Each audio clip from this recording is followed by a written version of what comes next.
there's so much more to the game than just being good at like, you know, executing moves. You gotta know how to apply them, right? Like it's Yeah. you gotta know how to incorporate them in your game plan. And as we say that the match for Okameed between Frenzy has already started. Actually, one stock up for medium. Let's go. I think like at this point, Okameed's probably the best Pikachu in Europe. I'd say that. I think that's. Isn't there like flame cube or whatever? Or am I thinking wrong? I know that he was playing, but he was never at the level of Okameed. Okay. Yeah, I don't know. My Pikachu knowledge is not enough, unfortunately, so I'll put it back to you. It's always nice to see Pikachu, though. I remember seeing talks about the best Pikachu. Unfortunately, I don't remember who was on the list, but I remember seeing people rate Okameed as the top. So. Gotcha. Pikachu Discord having a big conversation. Yes. always prime discussion. The best Pikachu. And Okameed, I mean, he's making a statement. He's like, yes, I am the best Pikachu in Europe. Let me show you. Ooh, just wake up, shine grab. He knew what was happening right there.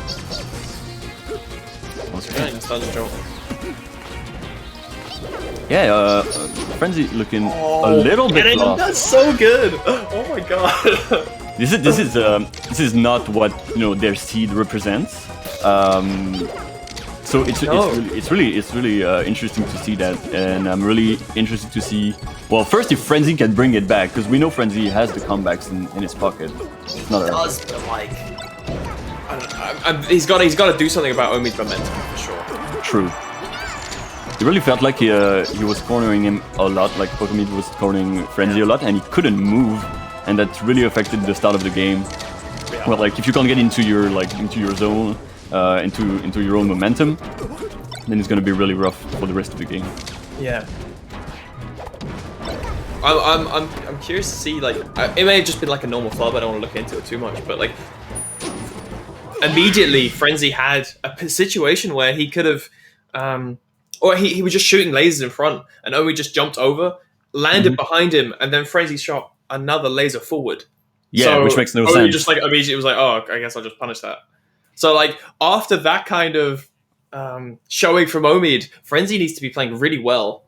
Yeah. And then we just, we saw that he just taken it. So, Frenzy's going to have to step up his game. Everything's on Frenzy right now because, of course, he's the one that is the favorite to win, right? So, Okameed definitely the underdog, and he's already won the first match, which is a big one in a best of 3 because you're going to have the last pick advantage if you lose the second one. So, I hope for Frenzy that he's, taking deep breath. Really important between matches, drinking some water. And I trust Frenzy at this point that he would be doing these things, like he's been playing for a long time. Yeah, no, he's definitely someone who studies the game and outside of the game. Yes.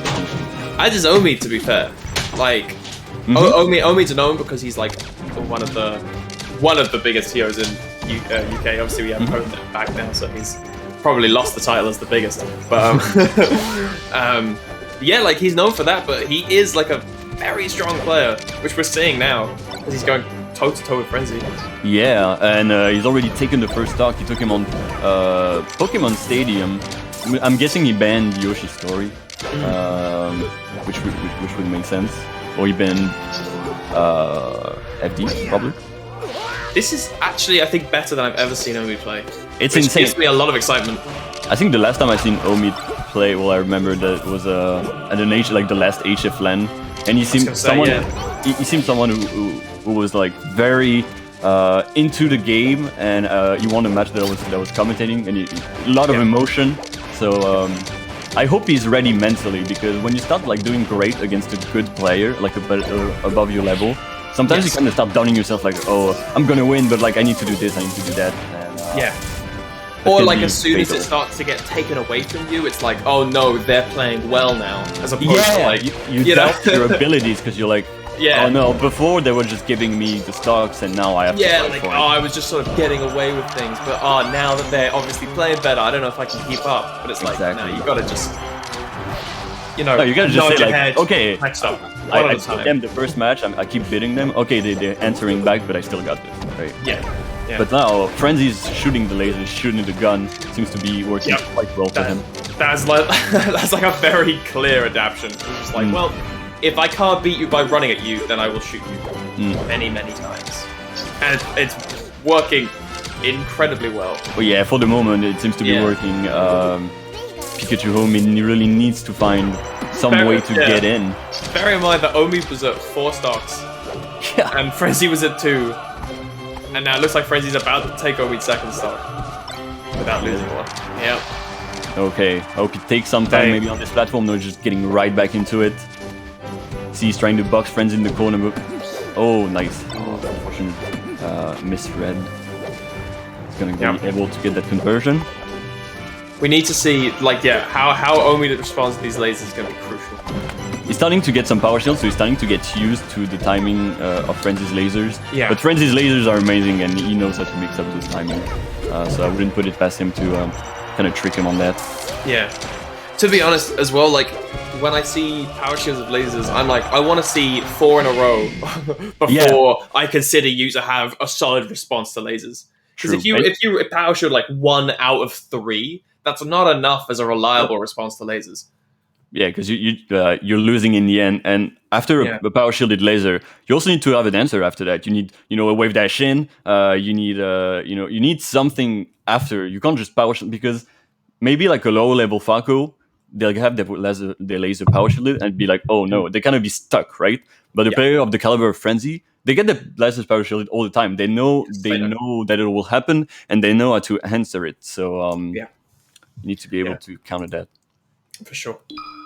All right, then on to the 3rd game with the choice of Fountain of Dreams. Makes sense.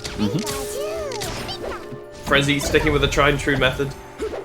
It's nice to see, I guess, like that level of respect as well. Like, no, you're really good. Like, immediately, you're taking the game off me. It was pretty dominant. I definitely respect that you could beat me, so I'm going to just use this option almost completely and entirely. I'm not gonna disrespect you by like switching it up unnecessarily. Exactly. He's a lot of respect, as you say, and right now it seems like he's working really well for him. He's gotten gimped way less. Definitely approaching. Oh, unfortunately, bit of a flub on the four there, right there. Maybe they could give Omid some confidence, but this is what I mean, where like he's missing all those power shields, but it looks like he's still like, that's his mindset, is I beat the laser by power shielding it. So if you don't power shield it, like 9 times out of 10, then your answer is not a good answer. Power shielding a laser is only the first part of the story. Unfortunately, this is not, people have evolved. It's 2021, but power shielding lasers are very common. It's obviously like really good, but if you're not consistent with it, then you as a player can't rely on the fact that you're going to power shield that laser. True. Also, then you'll start letting go of shield too early because you thought you'd power shield it and then wave dash towards or something. Yeah, so right there he did power shield the laser and he tried to go for a wave dash forward nair, but like Frenzy was ready for it. He was like, oh, I'm just going to shield and then punish your instance. Yeah. So like it needs to be consistent, otherwise you're not really gaining much from it. Oh, and he's gonna be able to get that up air. Yeah, this is definitely Frenzy's game right now. Man, Okameed really needs to find an answer real quick if he wants to, have that huge upset. And I don't think his edge guards aren't as well thought out as they were before. Definitely. They feel a lot antsier. Like he's desperately trying to kill him. Yeah, you can definitely feel that he's kind of lost kind of the mojo that he had in the first game. He definitely seemed to be very confident, and now I feel like maybe he's accepted defeat a bit, which is always unfortunate to see. Yeah, it's a testament to like, that's almost a great example. Anyone that turns around and said, "Oh, I played really bad," should watch that set and see how your opponent's playstyle affects yours. Exactly. Because Omid clearly wasn't playing badly today. If he turned around and tweets, "Oh, I'm playing really bad today," I'm going to call him a liar, because that's not true. He clearly played amazing in that game 1, but he just had no comfortable answer to Frenzy's response. Exactly, and congratulations to Omid for just taking that game. That was a huge game, and congratulations to Frenzy for moving on. I hope we'll see more from Omid I mean, this is really amazing. You know, TOs aren't just TOs; they're players too. Yeah, TOs are people. TOs are people. Support your local TOs. Anyway, Support them. They're great. Yeah.